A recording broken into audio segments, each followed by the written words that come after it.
السلام علیکم ورحمۃ اللہ وبرکاتہ۔ بسم اللہ الرحمن الرحیم۔ الحمد للہ رب العالمین وبہ نستعین والصلاة والسلام علی رسولہ الامین نبینا محمد وعلی آلہ واصحابہ اجمعین ومن تبعہم بإحسان الی یوم الدین، اما بعد۔ اعوذ باللہ من الشیطان الرجیم، بسم اللہ الرحمن الرحیم۔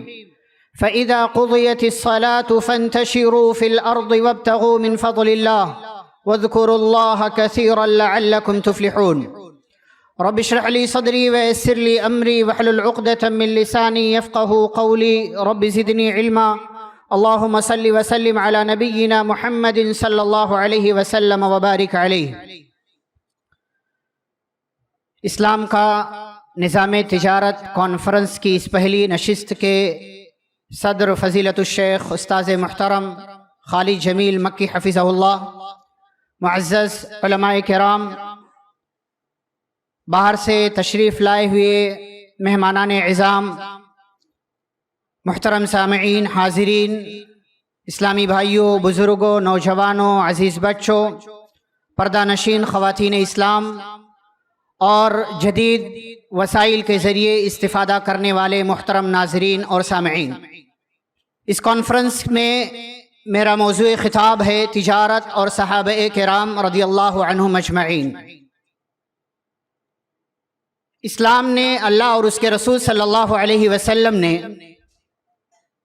ہم اور آپ کو دنیا کے اندر مال کمانے کے مختلف ذرائع بتائے ہیں کہ آپ مختلف اسباب اختیار کر کے اور مختلف ذرائع سے مال کما سکتے ہیں، اور اللہ رب العالمین نے یہ دنیا کی زندگی دی ہے تو اللہ نے مال کمانے سے منع نہیں کیا۔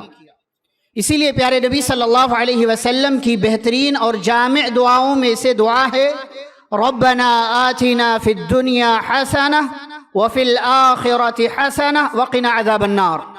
اے اللہ، اے ہمارے رب، دنیا بھی اچھی بنا، آخرت بھی اچھی بنا، اور ہمیں جہنم کے عذاب سے بچا لے۔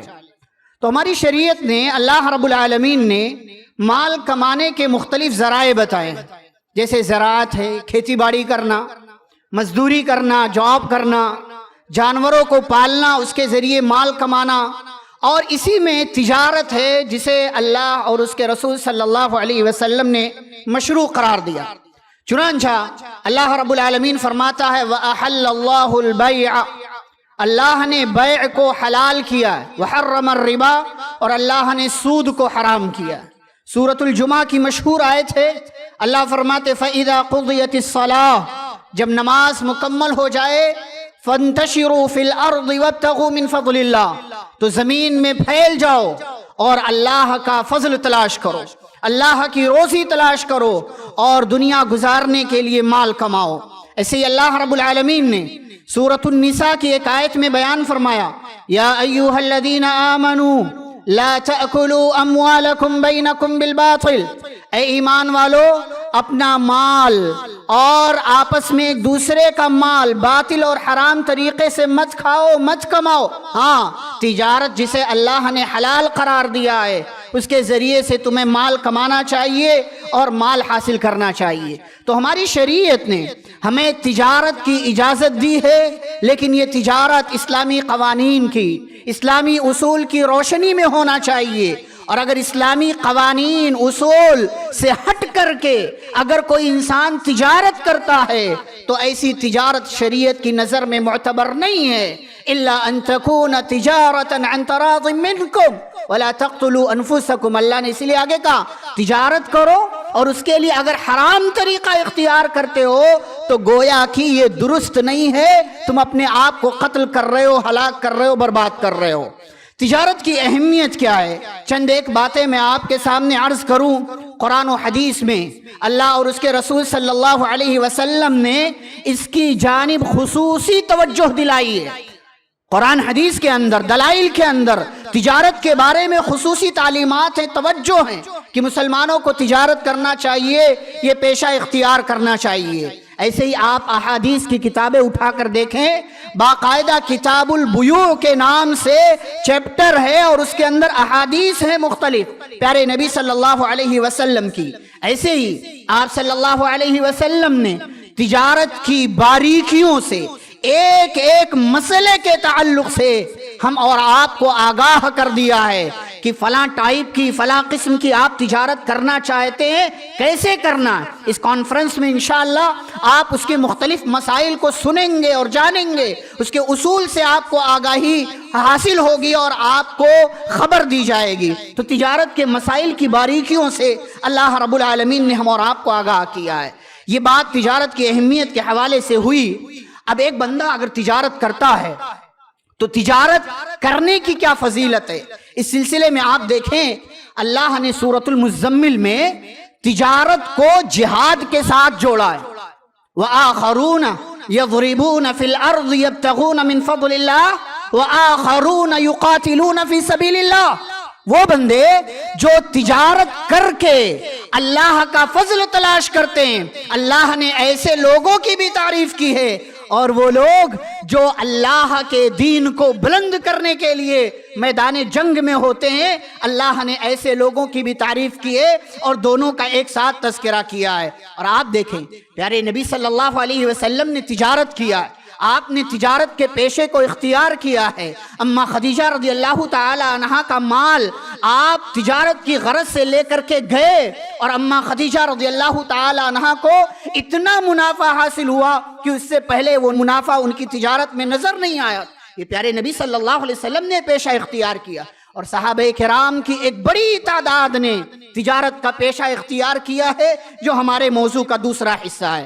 لیکن اس حصے کو سننے سے پہلے آپ یہ بات سنیں, پیارے رسول صلی اللہ علیہ وسلم کی حدیث ہے, وہ لوگ جو تجارت کے پیشے سے جڑے ہوئے ہیں, وہ لوگ جو تجارت کرتے ہیں, اگر وہ سچائی کے ساتھ امانت داری کے ساتھ تجارت کرتے ہیں, کسی کو دھوکہ نہیں دیتے اور کوئی غبن نہیں کرتے, 2 نمبر مال 1 نمبر کہہ کر کے نہیں بیچتے ہیں, بالکل سچائی امانت داری راست بازی کے ساتھ اگر وہ تجارت کرتے, کتنے خوش نصیب ہیں. سنن ترمذی کی حدیث ہے, التاجر الصدوق الامین مع النبیین والصدیقین والشہداء.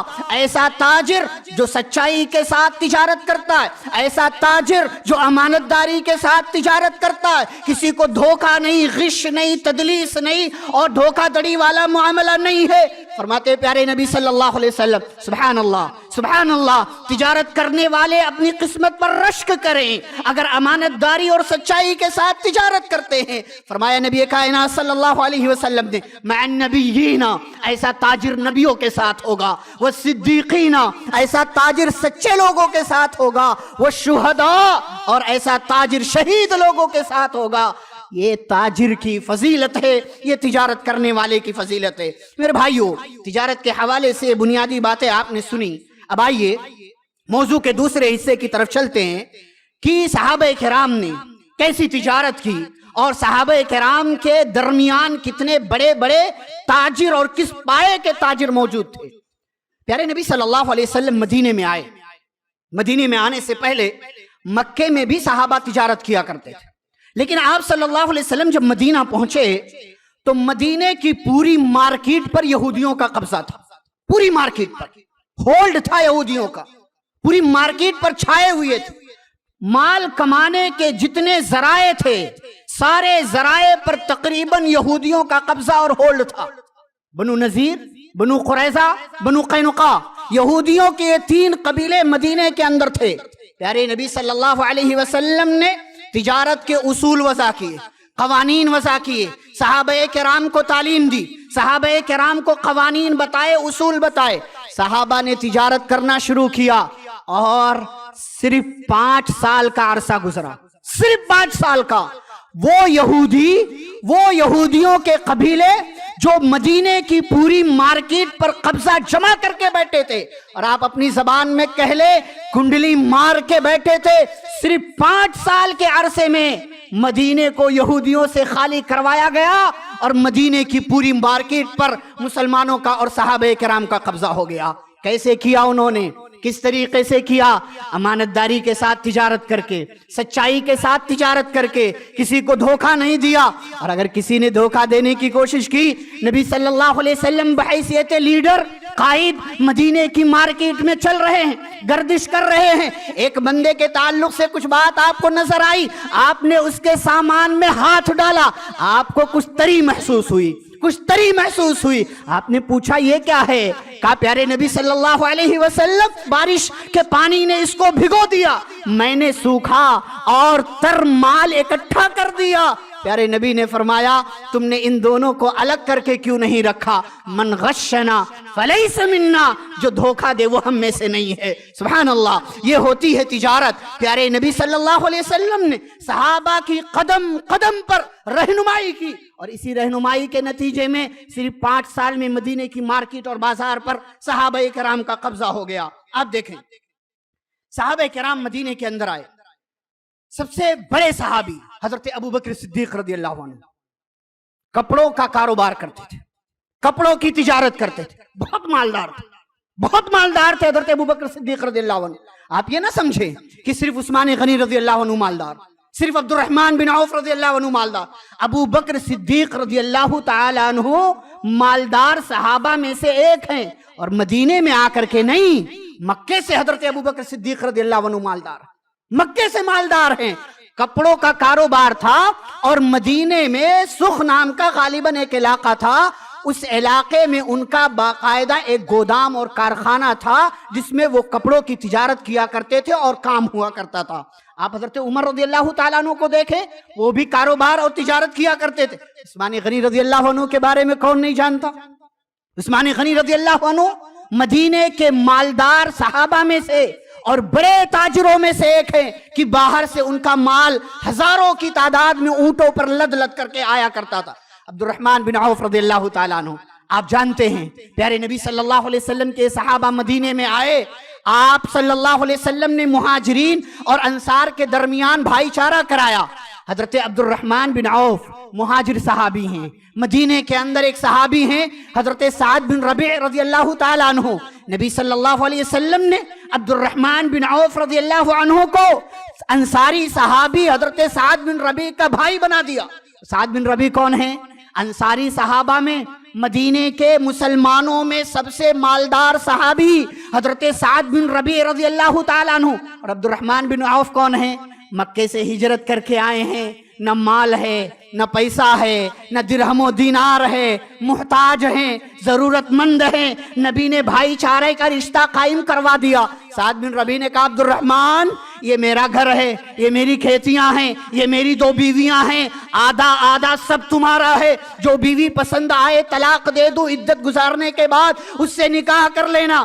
عبد الرحمن بن عوف رضی اللہ عنہ نے کہا نہیں میرے بھائی، مجھے اس کی ضرورت نہیں، اس کی ضرورت نہیں ہے، بازار کا راستہ دکھا دو، میں کچھ کرنا چاہتا ہوں۔ حضرت سعد بن ربیع رضی اللہ تعالی عنہ نے بازار کا راستہ دکھایا۔ سبحان اللہ، عبد الرحمن بن عوف رضی اللہ عنہ نے تجارت شروع کی، اور ایسی برکت، گھی اور پنیر کا کاروبار جو شروع کیا، ایسی برکت اللہ نے دی کہ سبحان اللہ، اگر پتھر بھی اٹھائیں تو اس کے نیچے سے سونا نظر آ جائے۔ اور آپ جانتے ہیں صحابہ کی فہرست میں، صحابہ کی تعداد میں سب سے مالدار صحابی حضرت عبد الرحمن بن عوف رضی اللہ عنہ، سب سے مالدار صحابی۔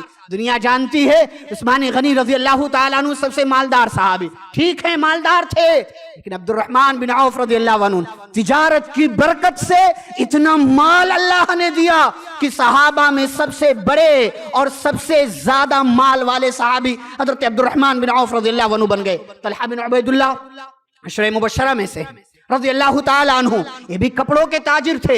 اور جب جنگ بدر ہوئی، آپ کو پتا ہے جنگ بدر کن حالات میں ہوئی، اچانک جنگ کا موقع پیش آ گیا تھا، نبی صلی اللہ علیہ وسلم کو کافروں کے ساتھ لڑنا پڑا تھا، اور کمزور 313 صحابہ تھے۔ آپ جانتے ہیں طلحہ بن عبید اللہ رضی اللہ تعالیٰ عنہ جرنیل صحابی ہیں اور شجاعت والے صحابی ہیں، لیکن اس موقع سے کپڑوں کی تجارت کے حوالے سے وہ شام گئے ہوئے تھے، مدینے کے اندر وہ موجود نہیں تھے، اسی لیے جنگ بدر میں حضرت طلحہ بن عبید اللہ رضی اللہ عنہ شرکت نہ کر سکے۔ اور ابو بکر صدیق رضی اللہ عنہ کی بات میں نے کی، آپ جانتے ہیں تجارت ان کو اتنی زیادہ محبوب تھی، حضرت ابوبکر صدیق رضی اللہ تعالیٰ عنہ کو ایک طرف نبی کی جدائی برداشت نہیں ہوتی تھی، لیکن دوسری طرف تجارت کرنا ہے تو اپنی تجارت کا مال لے جا کر کے تجارت کرتے تھے اور نبی سے تھوڑی دیر کے لیے دور ہو جایا کرتے تھے۔ اور نبی صلی اللہ علیہ وسلم بھی نہیں چاہتے تھے میرا یہ ساتھی، میرا یہ رفیق